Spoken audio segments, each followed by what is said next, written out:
जय शिवराय शेतकरी मित्रांनो, आज आपण गव्हापासून सिलिकॉन जे की मी बनवलेलं आहे ते तुम्हाला मी आज या व्हिडिओतून दाखवण्याचा प्रयत्न करतो। आज आपण काय करतो, गहू झाला की याला डब्बीची काडी लावून देतो आणि पेटवतो। विशेष म्हणजे या गव्हाचं सिलिकॉन हे फक्त पाचकट जमा करायचं काम आहे आपल्याला। आणि असा एक गड्डा पाहिजे, मी आता तुम्हाला दाखवणार आहे हे की सिलिकॉन कसं बनलं। सिलिकॉन हे ऊसासाठी बी उपयोग आहे, सगळ्याच याच्यासाठी सिलिकॉन नंबर 1 आहे। जसं की शेतकरी वेगवेगळ्या कंपनीची विकत घेतात टाकतात, त्यांना घ्यायची गरज नाही।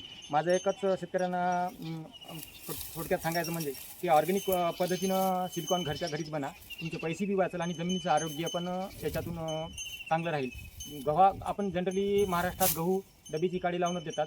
जमीन हे भाजल्या जाते, बॅक्टेरिया खतम होते, विशेष म्हणजे जमीन आम्लारी इनबॅलन्स होते आणि बॅक्टेरिया टोटलच खतम जाते। गहू जळाल्यानं याचा रट्टा ओझोन वायूला बी आहे आणि आपल्या जमिनीलाही आहे।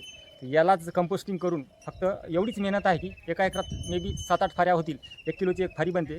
तर मेहनत आहे की जरा जमा करणे आणि टाकणे। नंतर याला तुम्ही पंजी मारा किंवा रोटावेटर पंजी मारा किंवा पलटी मारा चालेल, फक्त गव्हाला जाळू नका, कारण याच्यामध्ये सिलिकॉन आहे सगळं। सिलिकॉन असं विकत घ्यायची काहीच गरज नाही। आज आपण बघणार आहेत सिलिकॉन हे सोप्या पद्धतीनं कसं बनवायचं। सिलिकॉन आता बनवताना हे बघा, गेल्या वर्षीचा 12 एकरचा प्लॉट होता, जो की मी टोटल जे कचरा आहे इथे टाकला होता। आज तुम्ही पाहू शकता शेतकरी मित्रांनो, या पद्धतीनं माझं हे सिलिकॉन बनलेलं आहे। याच्यामध्ये मल्टीनं गांडूळं पण आहेत आणि विशेष म्हणजे हे नुसतं सोयाबीनचंच कुटार आहे, नाही याच्यावर शेणखत नाही काय नाही। त्याच्यावर टोटल मी 12 बॅक्टेरिया टाकलेले आहे। अवेलेबल आता गांडूळं पण याच्यामध्ये आहेत, तुम्हाला दिसायलाच असतील। असं जवळपास बुडापर्यंत हे झालेलं आहे। हे गांडूळं भरपूर गांडूळ आहे, हे एवढं शेतीसाठी उपयोगी आहे खत। असं नाही तुम्हाला 3 किलो जरी शेण असलं तरी चालेल। फक्त नेक्स्ट व्हिडिओमध्ये मी सखोल हे कसं बनवायचं, काय बनवायचं हे दाखवण्याचा प्रयत्न करेल। फक्त माझ्या चॅनलला सबस्क्राईब करा, लाईक करा आणि जास्तीत जास्त लोकांना शेअर करा।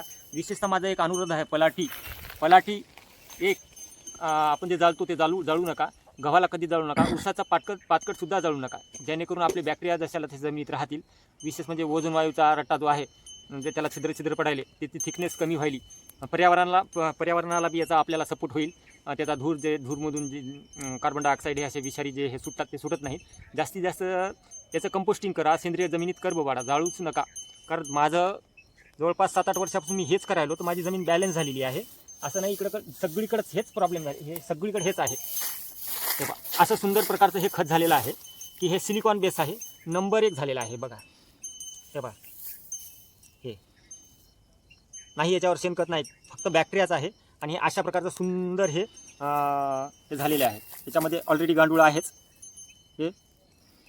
हे सिलिकॉन कमीत कमी 4 ट्रॅक्टर निघेल। आता हेच मी टाकतो, नंतर बरसातीत जरा प्लॅन्टला माझ्या मी टाकत राहतो।